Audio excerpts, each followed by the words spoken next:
लग्नाच्या पहिल्या रात्री माझ्या पतीने मला विचारलं, "तू मला प्रेम करतेस का?" मी हसून म्हटलं, "हो."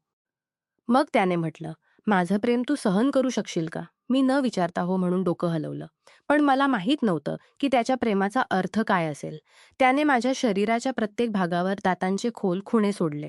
मी वेदनेने तडफडले, ओरडायला हवं होतं, पण त्याने माझ्या तोंडावर हात ठेवला आणि हळूच म्हटलं, "आवाज करू नकोस. लोक समजतील की आपण प्रेम करत आहोत." सकाळी मी डोकं खाली घालून स्वयंपाकघरात उभी होते. माझं हृदय इतकं जोरात धडधडत होतं की फक्त मी आणि माझा देवच जाणत होतो.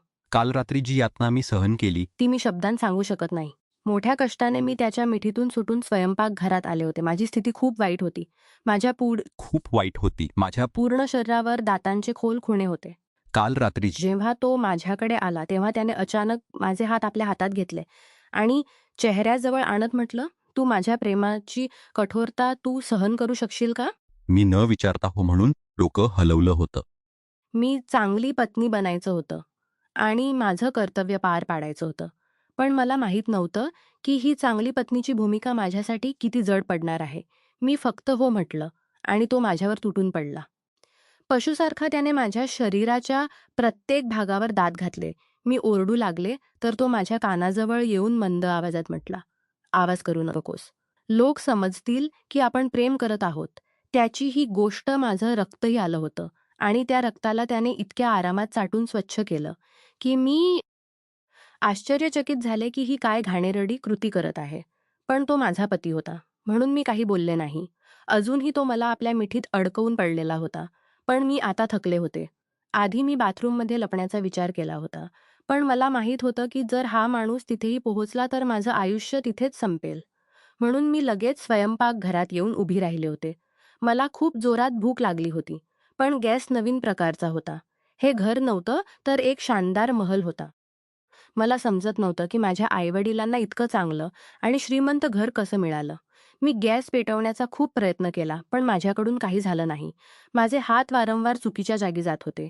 शेवटी मी गॅस एका बाजूला सोडला आणि शांतपणे एका कोपऱ्यात बसले. मी देवाकडे प्रार्थना करू लागले की कोणीतरी नोकर तरी उठो. इतकं मोठं घर होतं.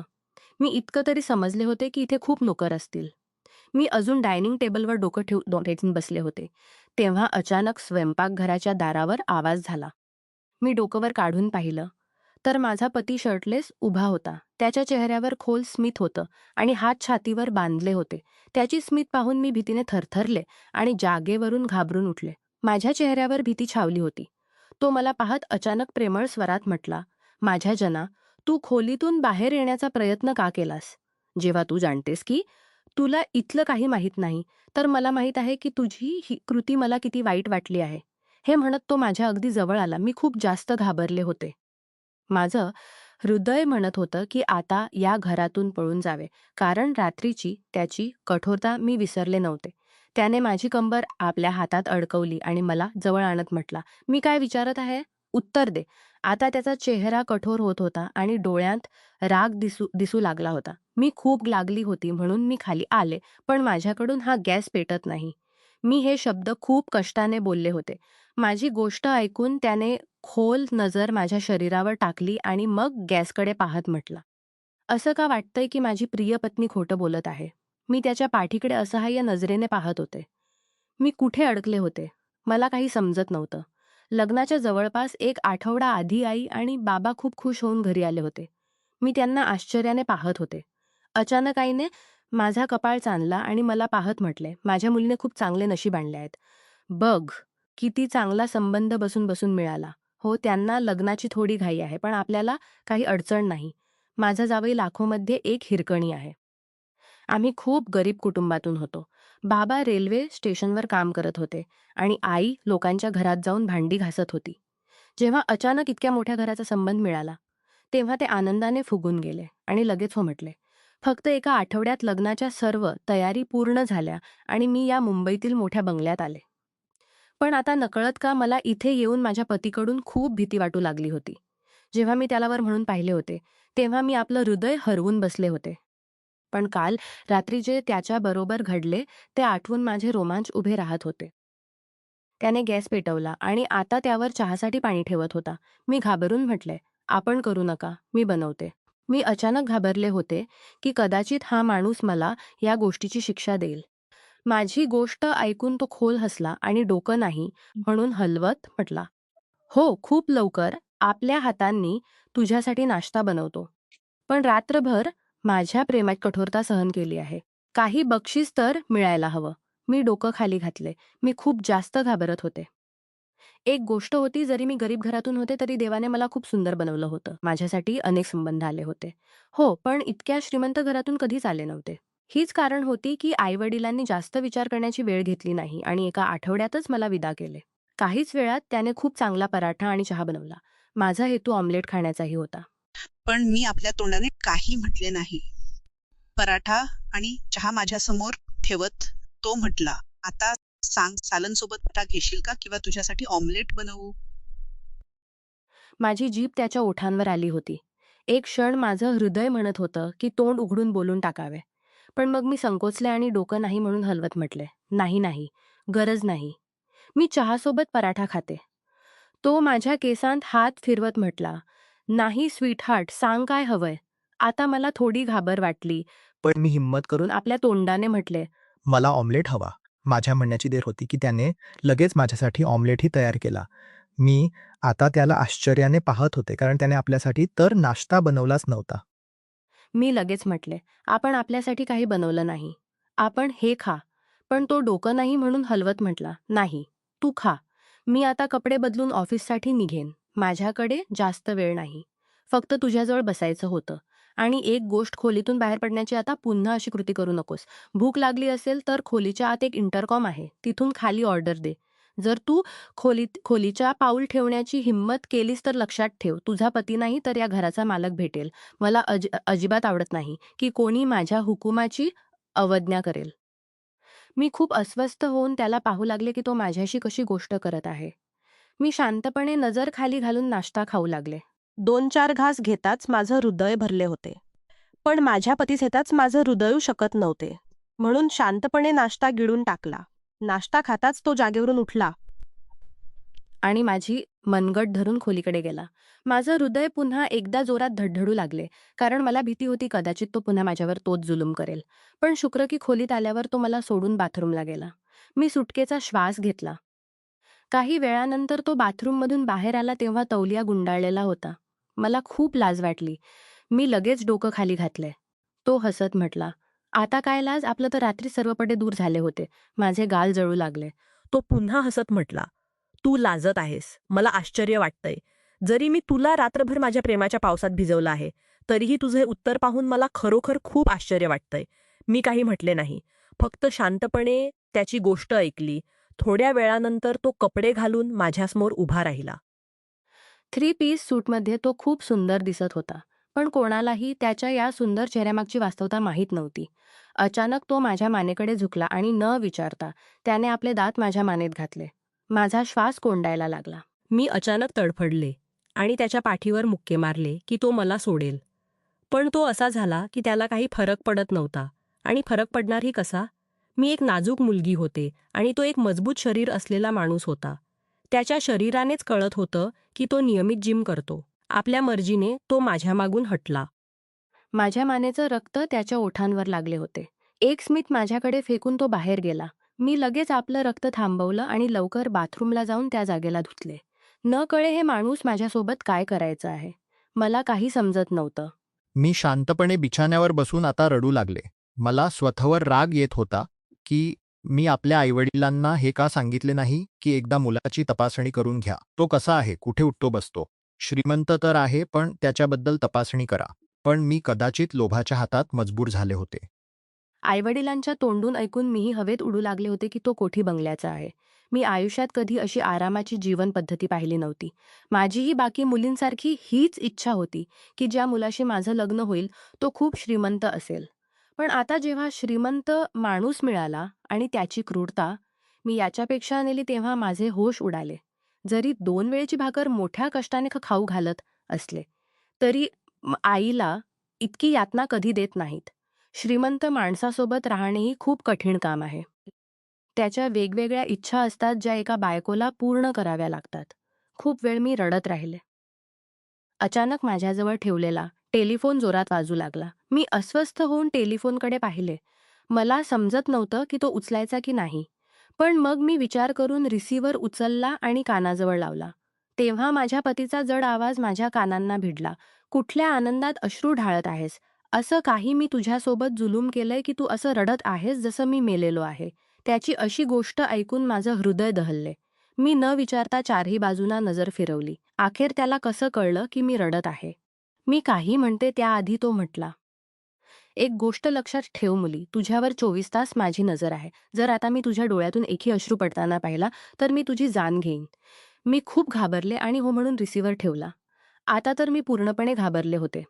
चारही बाजूंना अशी नजर फिरवत होते, जसं मी आपल्याच खोलीत चोऱ्यासारखी राहत आहे. वेळ हळूहळू जाऊ लागला. एका खोलीत राहून राहून मला आता गुदमरणं जाणवू लागलं होतं. दुपार झाली होती. माझं हृदय म्हणत होतं की खोलीतून बाहेर जावे. पण मी जाणते होते की तो माणूस मला कोणत्याही किंमतीला ही चूक माफ करणार नाही. मला आता भूकही सतावू लागली होती. म्हणून मी जागेवरून उठले आणि समोर लागलेल्या इंटरकॉमकडे गेले. कापत हातांनी मी इंटरकॉम उचलला आणि कानाजवळ लावला. माझं हृदय खूप घाबरत होतं. मी काही म्हणते त्याआधी एका स्त्रीचा आवाज माझ्या कानांना भिडला. "हो मॅडम, आपलं काय ऑर्डर आहे?" मी धडधडत्या हृदयाने फक्त "मला भूक लागली आहे. काही खायला आणा." काही क्षण तिथे शांतता पसरली.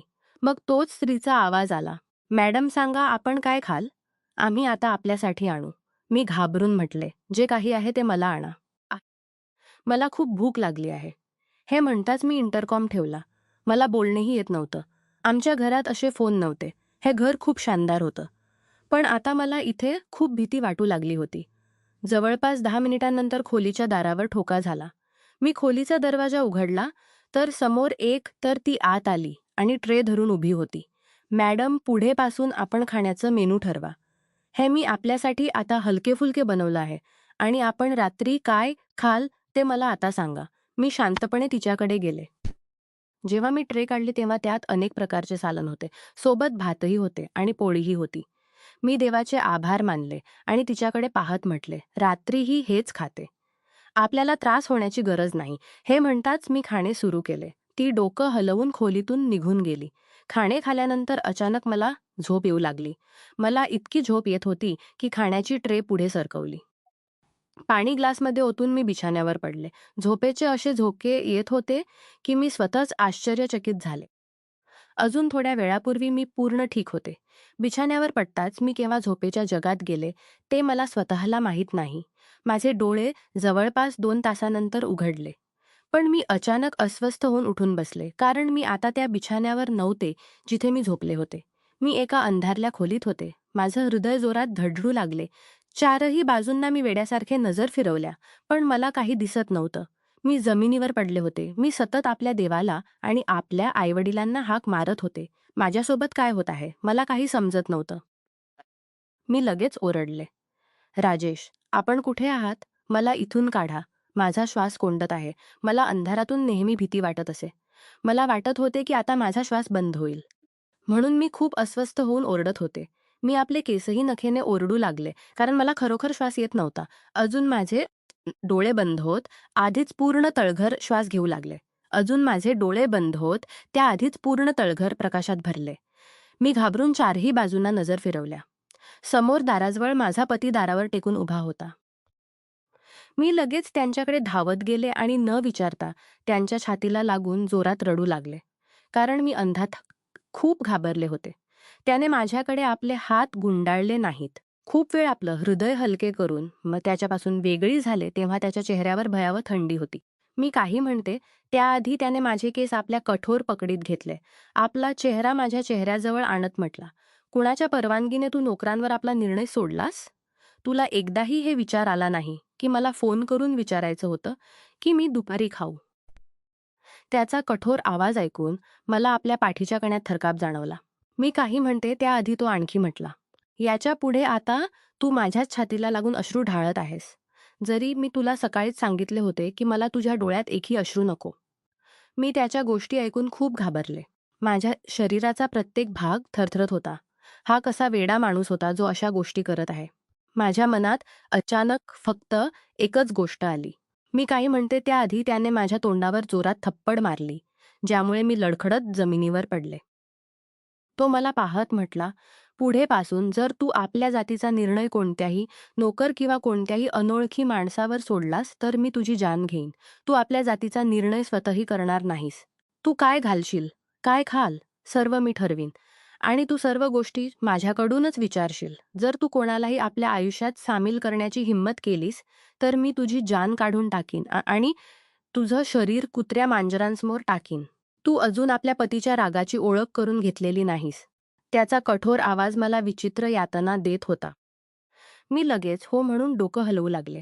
माझं फक्त इतकंच चालत नव्हतं की या कोठ्यातून पळून जावे. अचानक तो माझ्याजवळ बसला आणि पुन्हा आपला चेहरा माझ्या चेहऱ्याजवळ आणत म्हटला, जर ही गोष्ट आता तुझ्या मनातून बाहेर निघाली तर लक्षात ठेव अंजली, तुला माणूस नाही तर जल्लाद भेटेल. त्याची गोष्ट ऐकून मी पूर्णपणे शांत झाले. त्याने माझा हात पकडला आणि मला घेऊन बाहेरच्या दिशेने गेला. जसेच मी बाहेर आले, मी सुटकेचा श्वास घेतला. संध्याकाळचे सावली आता उतरू लागले होते. तो मला घेऊन थेट खोलीत आला. न कळेका मला विचित्र भीती जाणवू लागली. मला वाटत होते की हा माणूस पुन्हा एकदा माझ्यावर त्याचप्रमाणे हावी होईल जसा काल रात्री झाला होता आणि पुन्हा एकदा मला यातना देईल. म्हणतात ना की जेव्हा माणसाची 6वी इंद्रिय त्याला कोणताही संकेत देत असते तेव्हा त्यात काही ना काही कारण नक्की असते. माझ्यासोबतही काहीसं असंच झाले. खोलीत येताच तो माझ्यावर पशुसारखा तुटून पडला. माझ्या शरीरावर ठिकठिकाणी चावू लागला. मी वेदनेने ओरडू चिडू लागले. पण त्याने माझ्या तोंडावर हात ठेवला, ज्यामुळे माझा आवाज आतच कुठेतरी दाबला गेला. तो मला आपल्या मिठीत भरून थेट बिछाण्यावर आणला आणि मग एका रानटी प्राण्यासारखा मला नखेने ओरडू लागला. म्हणायला तो माझा पती होता, त्याची इज्जत होती, पण त्याने मला कोणत्याही खेळण्यासारखे वापरले आणि माझ्या जातीला तारतार केले. खूप वेळ मला वापरल्यानंतर तो माझ्यापासून वेगळा झाला. माझ्यात आता अजिबात जान उरली नव्हती. मी पूर्णपणे तुटून एका बाजूला पडले. माझं हृदय रडत होते. अश्रू डोळ्यांतून निघून कदाचित कोरडे झाले होते. फक्त 2 रात्रींतच या माणसाने माझी जान हलकान केली होती. पुढचं आयुष्य कसं जाईल हे विचारताच माझी जान हवेत उडू लागली होती. तो रात्र माझ्यासाठी आणखी यातनापूर्ण होती.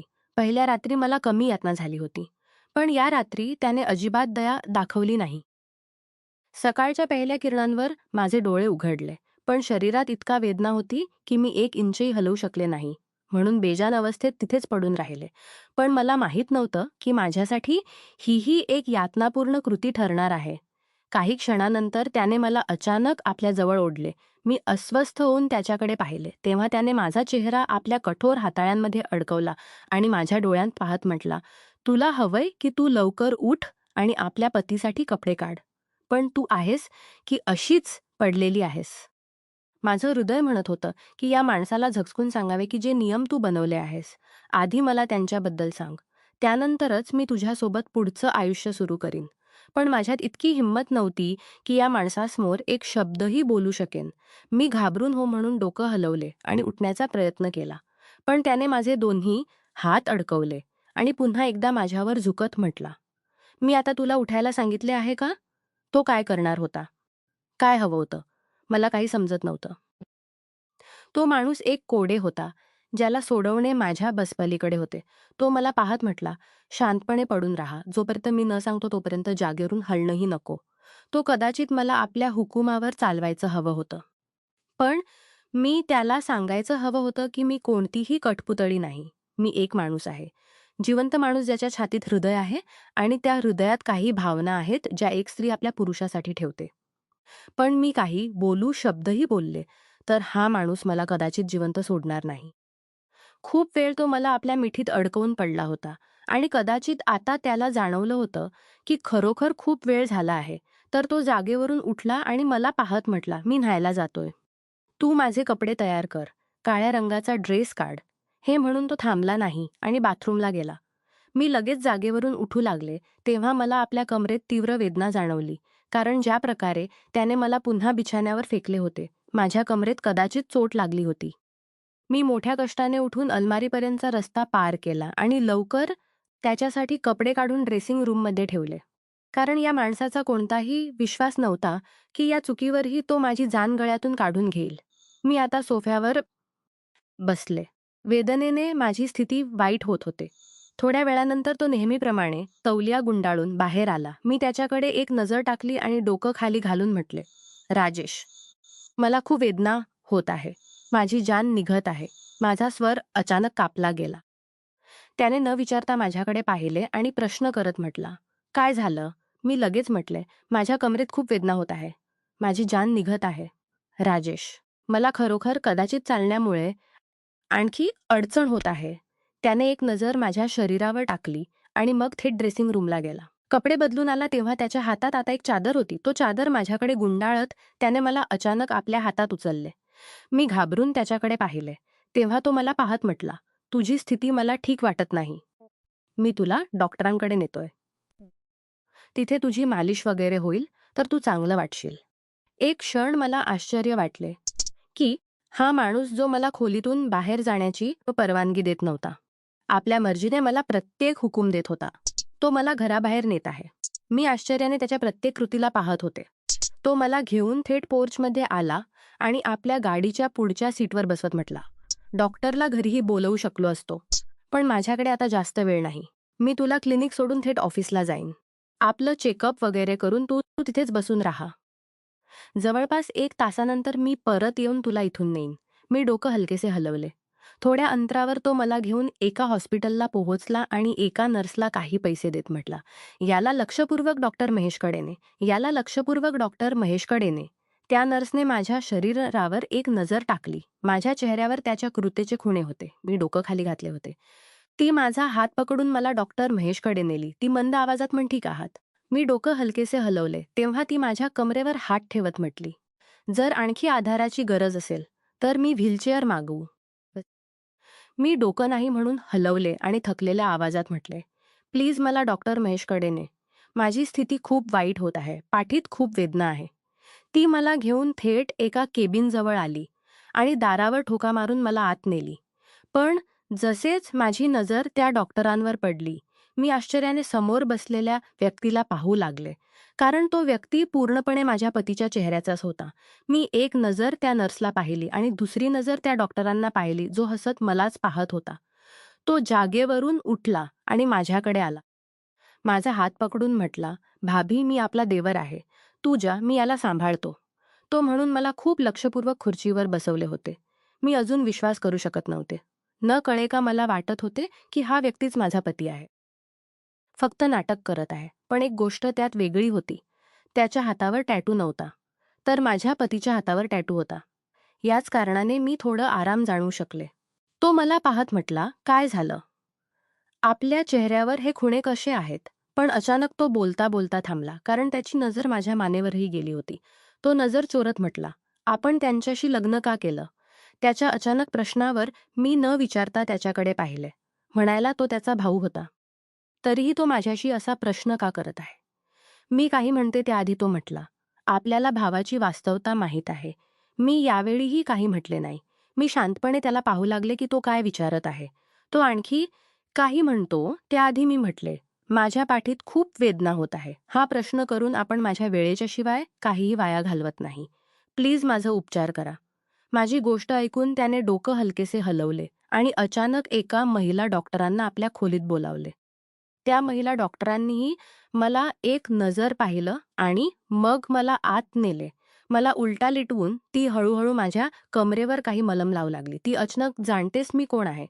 मी डोकं नाही म्हणून हलवले तेव्हा ती हसत म्हटली, "तुमच्या पतीची भाभी म्हणजे त्याच्या लहान भावाची बायको आणि तुमची देवरानी. आम्ही दोघे पती-पत्नी डॉक्टर आहोत." मी तरीही काही म्हटले नाही. म्हणजे माझ्या पतीने मला आपल्याच घरच्यांकडे पाठवले होते. म्हणून मी कोणतीही निरर्थक गोष्ट बोलू इच्छित नव्हते, ज्यामुळे माझं आयुष्य अडचणीत येईल. ती माझ्या केसांत हात फिरवत अचानक म्हटली, "मला खूप दुःख आहे की तुमचं लग्न अशा माणसाशी झालं. पण तू भोळी आहेस. तुला त्यांच्याबद्दल तपासणी करायला हवी होती. असे कसे तू आपलं आयुष्य इतक्या मोठ्या नरकात फेकलेस? तुला माहीत आहे, ज्या माणसाशी तू लग्न केलेस, त्याच्यासोबत राहताना तुला आपल्या आयुष्याचा विश्वासही ठेवू नये. हा वेदना तर खूप छोटी गोष्ट आहे माझ्या जना. आता तू आपल्याला खूप मजबूत बनव. जोपर्यंत जिवंत आहेस तोपर्यंत आपल्यासाठी लढ. केव्हापर्यंत तू अशी बेइज्जत होऊन इथे येणार आहेस?" मी आश्चर्याने तिच्याकडे पाहिले आणि न विचारता म्हटले, "आपला अर्थ काय आहे? कोण मला मारील? आणि आपण कशी गोष्ट करत आहात?" मला तिच्या गोष्टी खूप विचित्र वाटल्या आणि चटकल्याही. म्हणून मी लगेच म्हटले, ती माझी गोष्ट ऐकून हलकेसे हसली आणि डोकं नाही म्हणून हलवत म्हटली, काहीही नाही. मी फक्त असंच बोलत होते. फक्त आपला ख्याल ठेवा. आणि कधी तुमचा पती तुमच्यासोबत क्रूरता करण्याचा प्रयत्न करेल तर हिम्मतीने त्याचा सामना करा. असे स्वतःला त्याच्या हवाली करून त्याला आपली मनमानी करू देऊ नका. हे म्हणून ती मला बाहेर आणली. डॉक्टर महेशही शांतपणे मलाच पाहत होते. मी आता थकले होते. जेव्हा ते दोघे माझ्याशी इतकी सहानुभूती दाखवत होते तेव्हा माझाही हक्क बनत होता की मी त्यांना विचारू की ते बोलणे काय इच्छितात. मी डॉक्टर महेशकडे पाहत म्हटले, आपल्या भावाच्या येण्यात अर्धा तास आहे. मी आपल्याला काही प्रश्न विचारू इच्छिते का आपण मला आपली लहान बहीण किंवा आपला रुग्ण समजून खरं खरं सांगाल. माझी गोष्ट ऐकून डॉक्टर महेशने आपल्या चष्म्याच्या डोळ्यांनी मला पाहिले आणि डोकं हलवत म्हटला, बोला काय गोष्ट आहे. काही क्षण मी शांत राहिले. मी जाणते होते की जर या व्यक्तीने माझ्या पतीला या गोष्टींबद्दल सांगितले तर तो माझी जान घेईल, मला कुठेच सोडणार नाही. फक्त आपला निर्णय मी एका नोकरानीवर सोडला होता तर त्याने मला तळघरात बंद केले, माझ्या चेहऱ्यावर थप्पड मारली आणि मग सारी रात्र मला यातना दिल्या. आणि जर त्याला कळलं की मी त्याच्या भावाशी असे प्रश्न केले आहेत तर तो मला अजिबात सोडणार नाही. पण मी हिंमत हरवली नाही. आपला भाऊ खूप विचित्र कृती करतो. दात घालून रक्त काढतो आणि ते चाटू लागतो. विचित्र निरर्थक कृती करतो. जर मी त्याच्या विरुद्ध जरा सुद्धा काही केले किंवा आपल्या जातीसाठी आपल्या मर्जीने कोणतेही काम केले तर तो प्राणी बनतो. हे सर्व काय आहे. तो असा वागणूक का करतो. का त्याच्या भूतकाळात कोणताही वेदना लपलेली आहे किंवा कोणतीही दुसरी गोष्ट आहे. माझी गोष्ट ऐकून डॉक्टर महेश शांत झाले. काही वेळ खोलीत शांतता पसरली. अचानक त्याची बायको म्हटली, जेव्हा तू हे लग्न केले होतेस का तुझ्या घरच्यांनी तुझ्या पतीबद्दल तपासणी केली होती. त्याच्या कोठीत जाऊन कळवलं होतं की हा कसा माणूस आहे किंवा मग त्याच्या ऑफिसमध्ये कळवलं होतं. ती मला पाहत आणखी म्हटली, हे लग्न किती वेळात झालं. म्हणजे तू आणि तो किती दिवसात एकमेकांचे झाले. म्हणजे तुंबंद किती दिवस चालला. मी लगेच म्हटले, फक्त 1 आठवडा. आई आणि बाबा एक दिवशी घरी आले होते आणि त्यांनी म्हटले की तुझ्यासाठी एका मोठ्या कोठीवाल्याचा संबंध आला आहे आणि आम्ही हो केले आहे. मला माहीत नाही की आईवडिलांनी त्यांच्याबद्दल तपासणी केली होती की नाही. मला याबद्दल अजिबात माहीत नाही. मी आणखी काही म्हणते त्याआधी जी गोष्ट महेशने म्हटली ती ऐकून माझ्या पायाखालची जमीन सरकली. मी जागेवरून न विचारता उठले आणि त्याला आश्चर्याने पाहू लागले. तो मला पाहत म्हटला, हीच लोभ माणसाला नेहमी बुडवतो. म्हणायला माझ्या भावाकडे खूप संपत्ती आहे. तो माझ्यावर खूप प्रेम करतो. मला आपल्या व्यवसायातही हिस्सा देईल. पण मी त्याचा साथ देत नाही कारण मला माहीत आहे की तो कधीही हे रूप फाडू शकतो. तुझ्या आईवडिलांनी स्वतः तुला नरकात ढकलले आहे. आता तुला सारे आयुष्य त्याच्यासोबतच घालवावे लागेल आणि या सर्व यातना सहन कराव्या लागतील. त्याची गोष्ट ऐकून माझ्या पायाखालची जमीन सरकली. मी न विचारता म्हटले, पण असं होऊ शकत नाही. कोणताही माणूस असा कसा असू शकतो. हे खोटं आहे. आपण मजा करत आहात. मी जागेवरून न विचारता उठले. वेदना तर जशी मी आता विसरले होते. डॉक्टर महेशचं म्हणणं होतं, तुझा पती माणूस नाही तर तो एक आदमखोर आहे जो मुलींना आपल्या आयुष्यात सामील करतो आणि मग त्यांचं रक्त काढून काढून त्यांना मारतो. त्याला जी गोष्ट आवडते आणि जे रक्त चांगलं वाटतं ते त्याचं होतं. अनेक माणसे आजही या जगात अशी आहेत जे आदमखोर आहेत, जे मानवी मांस आणि मानवी रक्त पिणे पसंत करतात आणि त्यातलाच राजेशही आहे.